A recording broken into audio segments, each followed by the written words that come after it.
Hello students, आज हम class 7 की गणित की वर्कशीट 9 करेंगे। इसमें हम त्रिभुज और उसके गुणों के बारे में जानेंगे। बच्चों, आप सब त्रिभुज के बारे में जानते हैं। त्रिभुज क्या होता है? 3 रेखाखंडों से बनी जो बंद आकृति होती है वो त्रिभुज होती है। तो ये हमारा त्रिभुज है और हम इसका नाम कैसे देते हैं? ABC, इस तरह से हम नाम देते हैं। और हमें ये भी पता है ये जो होते हैं ये कोण A, कोण B, कोण C। त्रिभुज के 3 कोण होते हैं, 3 भुजाएं होती हैं, 3 शीर्ष होते हैं, ये सब आप जानते ही हैं। और अब हम त्रिभुज के प्रकारों के बारे में थोड़ी सी बात करते हैं। आप त्रिभुज के प्रकारों के बारे में कर ही चुके हैं पहले से। तो देखिए, त्रिभुज के विभिन्न प्रकार कौन से होते हैं। आपने देखा है कुछ त्रिभुज ऐसे होते हैं जिनकी सारी भुजाएं बराबर होती हैं। आप इस वाले त्रिभुज में देखिए, जो पहला है इसमें सारी भुजाएं आपको बराबर नज़र आ रही हैं। दूसरे वाले त्रिभुज में देखिए, दूसरे त्रिभुज में आपको ये दोनों भुजाएं तो बराबर दिखाई दे रही हैं और जो तीसरी भुजा है ये आपको अलग दिखाई दे रही है। अब देखिए, जो तीसरा त्रिभुज है उसमें ये भुजा और ये भुजा अलग है और ये भुजा भी अलग है। किसी भी भुजा की लंबाई आपको बराबर नज़र नहीं आ रही। तो इन भुजाओं की लंबाई के आधार पर ही हम त्रिभुजों के नाम दे देते हैं। देखिए, जब सारी भुजाएं बराबर होती हैं त्रिभुज की तो हम उसको कहते हैं समबाहु त्रिभुज। सम बराबर, बाहु भुजाएं, जिसकी सारी भुजाएं बराबर हों उसे हम कहते हैं समबाहु त्रिभुज। ये जो दूसरा है जिसमें 2 भुजाएं बराबर हैं तो हम इसको कहते हैं समद्विबाहु त्रिभुज। 2 होता है ना, तो समद्विबाहु मीन्स जिसकी 2 भुजाएं बराबर हों। और तीसरे में जिसकी कोई भी भुजा बराबर नहीं होती हम उसे कहते हैं विषमबाहु त्रिभुज।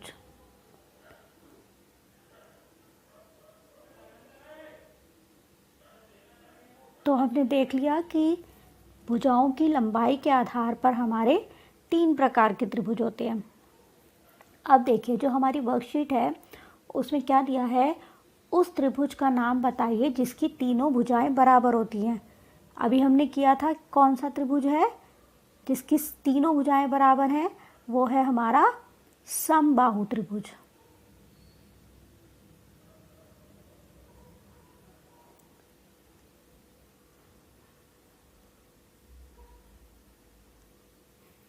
फिर क्या आप किसी ऐसे त्रिभुज के बारे में जानते हैं जिसकी 2 भुजाएं बराबर होती हैं? यदि हाँ, तो ऐसे त्रिभुज का नाम बताइए। अभी हमने देखा जिसमें 2 भुजाएं बराबर होती हैं वो कौन सा त्रिभुज होता है? समद्विबाहु त्रिभुज, जिसमें हमारे त्रिभुज में 2 भुजाएं बराबर होती हैं।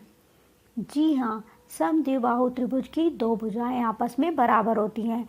अब समद्विबाहु त्रिभुज के कोणों में क्या संबंध होता है, आइए क्रियाकलाप द्वारा जानिए। देखिए, समद्विबाहु त्रिभुज के बारे में हमने बात की थी ना, इस तरह से जिसकी 2 भुजाएं बराबर होती हैं।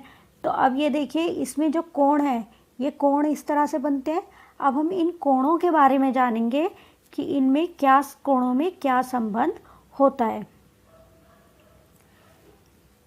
एक कागज़ द्वारा त्रिभुज XYZ को इस प्रकार काटे जिसमें XY बराबर है YZ हो। अर्थात आपको 2 बराबर भुजाओं वाला एक त्रिभुज काटना है। अब इस त्रिभुज को इस प्रकार मोड़िए कि शीर्ष YZ पर आ जाए। आप पाएंगे Y तथा Z दोनों एक दूसरे को पूरा ढक लेते हैं, अतः दोनों कोणों को आधार कोण कहते हैं तथा यह एक दूसरे के बराबर होते हैं। भुजा XY तथा XZ को त्रिभुज XYZ की समभुजाएं कहते हैं। अब देखिए, हमें क्या करना है, हमें इस तरह से त्रिभुज लेना है। हमें उस त्रिभुज को कागज़ का एक काटना है। देखिए, हम ऐसे काट सकते हैं। फिर हमें इस त्रिभुज में देखिए, ये जो 2 भुजाएं हैं ये हम बराबर ले रहे हैं, ठीक है। हमें इस तरह से त्रिभुज लेना है जिसकी 2 भुजाएं बराबर हो। तो हम एक कागज़ का त्रिभुज काट लेंगे जिसमें XY और YZ बराबर हो। और देखिए, जो XY और YZ ये दोनों जो भुजाएं होंगी इसको हम क्या कहेंगे? समभुजाएं। ये हमारी समभुजाएं होंगी। हमें अब क्या करना है, इस कागज़ के त्रिभुज को ऐसे बिल्कुल बीच में से मोड़ना है। जब आप मोड़ेंगे तो देखिए क्या होगा, जब आप मोड़ेंगे तो आपका ये जो है ये इस तरह से बन जाएगा। आपका X तो यहाँ है ही, Y यहाँ था, अब जब आप मोड़ेंगे तो आपको Z भी इसके ऊपर ही लेकर आना है। तो आप देखेंगे ये दोनों एक दूसरे को ढक लेते हैं। तो आप देखते हैं यहाँ पर देखिए कोण Y है और ये कोण Z है। जब ये एक दूसरे को ढक लेंगे तो इसका मतलब क्या हुआ, जो हमारा कोण Y है, ढकने का मतलब है वो उसके बिल्कुल बराबर है। कोण Y जो है वो कोण Z के बराबर होता है। तो देखिए हमारे जो समद्विबाहु त्रिभुज जिसमें दो भुजाएं बराबर होती हैं, तो इन दोनों बराबर भुजाओं के सामने वाले कोण, इस भुजा का देखिए इस वाली भुजा के सामने वाला कोण ये है और इस वाली भुजा के सामने वाला कोण ये है, तो ये दोनों कोण भी बराबर हो गए। तो ये हमें ध्यान रखना है। और ये जो कोण होते हैं इनको हम आधार कोण कहते हैं। जब हमारा समद्विबाहु त्रिभुज होता है तो जो हमारे ये आधार कोण होते हैं ये हमारे बराबर होते हैं। अतः हम कह सकते हैं कि किसी त्रिभुज में बराबर भुजाओं के सामने वाले कोण मतलब सम्मुख कोण आपस में बराबर होते हैं। देखिए यहाँ पे आप कह सकते हैं कि ये जो कोण है ये इस वाले कोण के बराबर होगा। अब देखिए अब हमें क्या करना है, कागज़ से एक त्रिभुज ABC काटे और इसके कोणों को कोण 1, 2, 3 के नाम दीजिए। देखिए हमने इस तरह से कागज़ से त्रिभुज को काटना है, फिर कोणों को भी अलग अलग काट दें। अब आपका त्रिभुज 3 टुकड़ों में विभाजित हो जाएगा। अब इन 3 टुकड़ों को साथ में दिखाए गए चित्र के अनुसार एक सीधी रेखा में जमा दें। आप देखेंगे कि यह तीनों कोण मिलकर एक सरल कोण बनाते हैं। देखिए आपको पता ही है कि अगर आपके पास एक सीधी रेखा होती है और अगर आप इधर कोई भी पॉइंट ले लें, मान लिया O ले लिया आपने, तो ये जो कोण होता है ये कोण हमारा 180 डिग्री का होता है, सरल कोण भी हम कहते हैं। अब हमें क्या करना है, हमें इस तरह से एक त्रिभुज को लेना है, कागज़ से काटना है। फिर क्या करना है, हम इसके देखिए कोण जो हमें दिखाई दे रहा है, कोण 1, कोण 2, कोण 3, इसको भी काट कर अलग कर देंगे। मान लो मैंने यहाँ से काट दिया, इसको मैंने ऐसे काट दिया, तो अब इससे मेरे देखिए 3 टुकड़े कौन से आ गए। एक तो मैंने जो ऐसे काटा ये वाला कोण आ गया एक, फिर एक मैंने जो 2 नंबर का काटा है इस तरह से, एक ये आ गया 2 नंबर वाला कोण, और एक जो मेरा ऊपर का हिस्सा है एक मेरा इस तरह से कट जाएगा, ये मेरा हो गया 3। अब इन तीनों को हमें इस तरह से रखना है, मतलब ये जो कोण जो बन रहे हैं इन कोणों को हमें एक साथ मिलाकर रखना है। हम ऐसे ही नहीं रख देंगे। देखिए यहाँ पर भी कोण 1, कोण 2, कोण 3 को मिलाकर रखना है, तो हमें इसको इस लाइन के ऊपर इन टुकड़ों को रखेंगे। जब हम इन टुकड़ों को रखेंगे, देखिए हम आपकी इस तरह से लाइन है, जब आप रखेंगे तो ऐसे रखेंगे, आपने बिल्कुल इस लाइन से मिलाकर आपने 1 नंबर वाला कोण रख दिया, फिर आपने उसके साथ 2 नंबर वाला कोण रख दिया, फिर आपने 3 नंबर वाला कोण रख दिया, तो आप देखेंगे ये तीनों सीधी लाइन पर आ जाएंगे बिल्कुल। इसका मतलब इन तीनों कोणों का योग क्या हो गया, 180 डिग्री, क्योंकि हमें पता है ये कोण तो हमारा 180 डिग्री का था। इसका मतलब इन तीनों कोणों का योग, इनको जमा करने पर भी हमारा 180 डिग्री आता है। देखिए इसी को आप एक और तरीके से कर सकते हैं। आप एक त्रिभुज लीजिए, ठीक है। त्रिभुज लेने के बाद आपने क्या करा, आप इन कोणों को नंबर दे दो, 1, 2 और 3। इन कोणों को नंबर दे दो।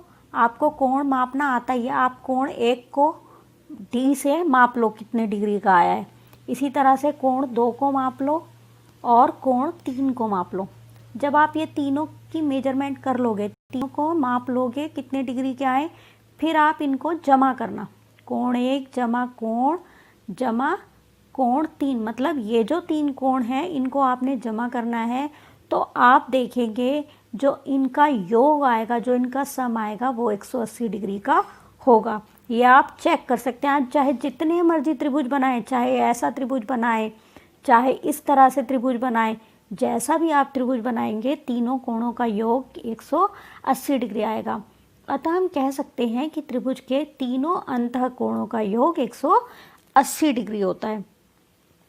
अब देखिए नीचे दिए गए माप के त्रिभुजों को खींचिए या कागज़ की पट्टियों का उपयोग कीजिए। देखिए मैं फर्स्ट बता देती हूँ आपको क्या करना है। जैसे कि इन्होंने यहाँ पर भुजा माप दे रखे है 2 सेंटीमीटर, 3 सेंटीमीटर, 5 सेंटीमीटर। आप क्या करो, आप कोई भी कागज़ की पट्टी काटो एक 2 सेंटीमीटर की पट्टी रख लेना, एक 3 सेंटीमीटर की लेना, एक 5 सेंटीमीटर की लेना।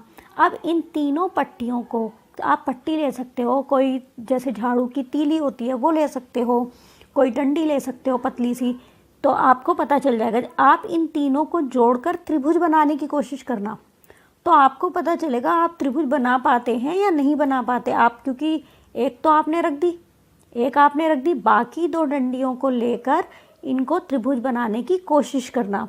तो आप जब बनाएंगे तो आप देखेंगे कि कुछ केसेस में ऐसा होगा आपका त्रिभुज नहीं बनेगा। और त्रिभुज आपको पता ही है, त्रिभुज हमारा कब बनेगा, जबकि हमारी तीनों से बंद आकृति बनेगी। अगर हमारी बंद आकृति नहीं बनेगी तो इसका मतलब वो त्रिभुज नहीं बन रहा। मान लो आपने ऐसे रखा और आपकी कितना भी आपने कोशिश कर ली, आपने वो तीनों जो है वो बंद नहीं हो रही है, मतलब आपका इस तरह से मान लो आ रहा है, इसको आप नीचे भी ले जाएंगे तो क्या होगा, वो इतना आ जाएगा, लेकिन वो पूरा आपस में नहीं मिल रहे, तो इसका मतलब इन केसेस में त्रिभुज नहीं बनेगा। तो जब आपकी तीनों पट्टियों से पूरी बंद आकृति बन जाएगी तब आपका त्रिभुज बनेगा। तो आपको ये चेक करना है कि त्रिभुज बनता है या नहीं बनता है। तो देखिए, जब आप ये करेंगे तो आप पाएंगे आप केवल उन्हीं त्रिभुज की रचना कर सकते हैं जिनमें 2 भुजाओं की माप का योग तीसरी भुजा की माप से अधिक होता है। देखिए, जब आप पहले वाले केस में करेंगे 2 + 3 क्या होता है 5, ये तीसरी भुजा से बड़ा नहीं है, तो इस केस में आप देखोगे आप त्रिभुज की रचना नहीं कर पाओगे। और जैसे कि आप देखेंगे, अगर मैं ये तीसरा वाला देखूं, ठीक है, इसमें हमारी भुजाएं क्या है 6, 3 और 2। इसमें जब आप देखेंगे तो 3 + 2 देखिए 5 होता है, जो कि इस वाली भुजा से कम है, ज़्यादा नहीं है। तो इस केस में भी आप त्रिभुज की रचना नहीं कर पाएंगे। देखिए, अब आप इसको ऐसे भी समझ सकते हैं। आप क्या करना, आप 2-3 त्रिभुज बनाना, जैसे एक ऐसे बना लिया, एक ऐसे बना लिया, आप 2-3 त्रिभुज बनाना। उसके बाद आप क्या करना, इन भुजाओं को मापना, जैसे कि इस भुजाओं को, इसको, इसी तरह से दूसरे वाले त्रिभुज में भी इस वाली भुजा को, इस वाली भुजा को, इस वाली भुजा को। जब आप इन भुजाओं को मापेंगे, जैसे कि मैं नाम दे देती हूँ A, B और C, आप क्या करोगे, आप AB को स्केल से नाप लोगे कितनी है, इसी तरह से आप AC को नापोगे और इसी तरह से आप BC को नापोगे। जब आप ये नापोगे, आप एक एक बारी में 2-2 भुजाओं को जोड़ना, ठीक है। जैसे आप AB और AC को जोड़ना, इसी तरह से आप AC और BC को जोड़ना, इसी तरीके से आप BC और AB को जोड़ना। मतलब कोई सी भी 2 अगर आप जोड़ोगे तो वो तीसरी से हमेशा बड़ी ही आएगी, ये आप चेक कर सकते हो। चाहे आप इन दोनों को अगर जोड़ोगे तो वो इससे बड़ी आएगी, जब आप इन दोनों को जोड़ोगे तो वो इससे बड़ी आएगी, अगर आप AB और BC को जोड़ोगे तो वो AC से बड़ी आएगी। इस तरह से जब आप देखोगे तो आपको ये समझ में आ जाएगा कि हम उन्हीं त्रिभुजों की रचना कर सकते हैं जिसमें त्रिभुज की जो 2 भुजाओं का योग जो होगा वो तीसरी से अधिक होगा। अब देखिए, हमें कुछ प्रश्न दिए हैं, आओ अभ्यास करें।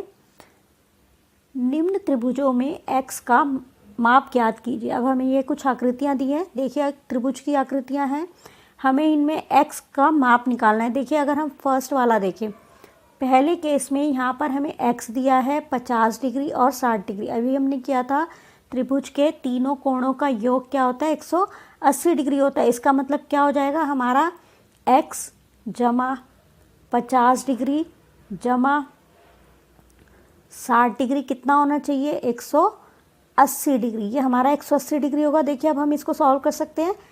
x जमा या 50 और 60 को करेंगे तो क्या हो जाएगा 110 डिग्री बराबर है 180 डिग्री।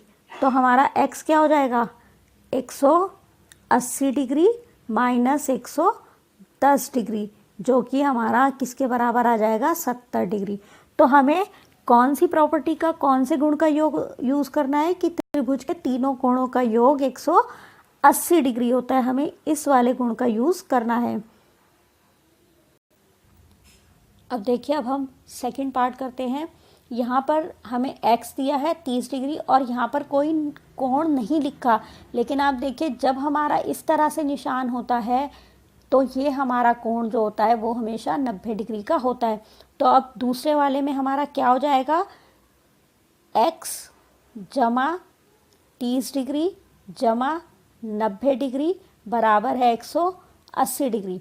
आप वैसे ही सॉल्व कर सकते हैं। x जमा, ये आप जमा करेंगे, x जमा 120 डिग्री बराबर है 180 डिग्री। तो हमारा x क्या हो जाएगा, x हो जाएगा 180 डिग्री माइनस 120 डिग्री, जो कि हमारा किसके बराबर आ जाएगा, 60 डिग्री के बराबर आ जाएगा। इसी तरह से देखिए थर्ड पार्ट हम करते हैं।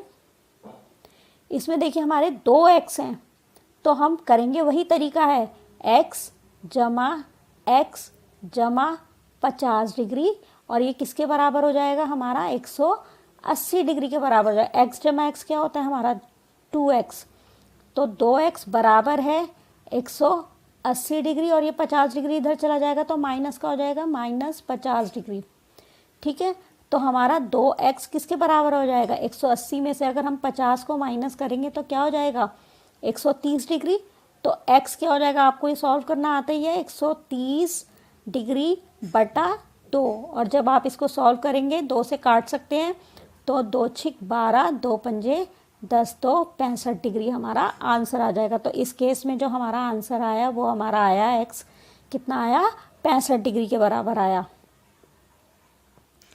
अब देखिए क्वेश्चन नंबर 2 है, नीचे दिए गए कोणों में कौन से कोण युग्म एक त्रिभुज के अंतः कोण हो सकते हैं। हमें चेक करना है, हमें ये कोण दिए हैं, जैसे पहला है हमें दिया है, अब हमें बताना है कि ये किसी त्रिभुज के कोण हो सकते हैं या नहीं। हमें वही यूज़ करना है प्रॉपर्टी जो हमने की थी। हमने क्या प्रॉपर्टी यूज़ की थी कि त्रिभुज के तीनों कोणों का योग 180 डिग्री होता है। तो हम यही चीज़ चेक कर लेंगे, अगर तीनों कोणों का योग 180 डिग्री है तो इसका मतलब ये त्रिभुज के कोण हो सकते हैं, अगर नहीं है तो मतलब त्रिभुज के अंतः कोण नहीं हो सकते। देखिए जैसे पहला है, पहला हमारे को क्या दिया है, 40 डिग्री, फिर दिया है 70 डिग्री, और फिर दिया है 80 डिग्री। हमें इनको सिर्फ प्लस करना है। तो जब हम प्लस करेंगे, आपको प्लस करना आता ही है, देखिए जब हम प्लस करेंगे 7 और 4 11, 11 और 8 9, 11 19, तो हमारा क्या आ गया, 190 डिग्री। तो ये तो 180 डिग्री नहीं आ रहा ना, तो इसका मतलब क्या हो गया, ये हमारे त्रिभुज के अंतः कोण नहीं हो सकते। तो सिर्फ आपको इस तरह से लिखना है कि ये त्रिभुज के, आपको पूरी स्टेटमेंट लिखनी है कि ये त्रिभुज के अंतः कोण नहीं हो सकते। अब इसी तरीके से दूसरा देखिए, 20 डिग्री, 95 डिग्री और 65 डिग्री, इसको आप प्लस करो,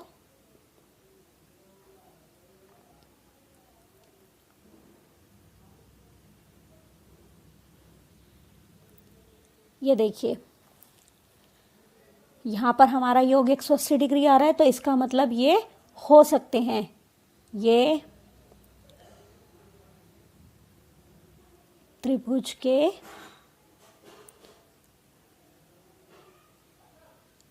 अंतः कोण हो सकते हैं। इस तरह से आपको लिखना है।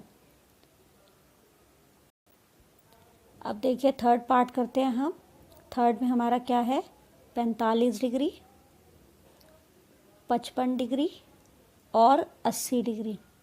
अब इसको जमा करो, 180 डिग्री आएगा, तो इसका मतलब हो सकते हैं।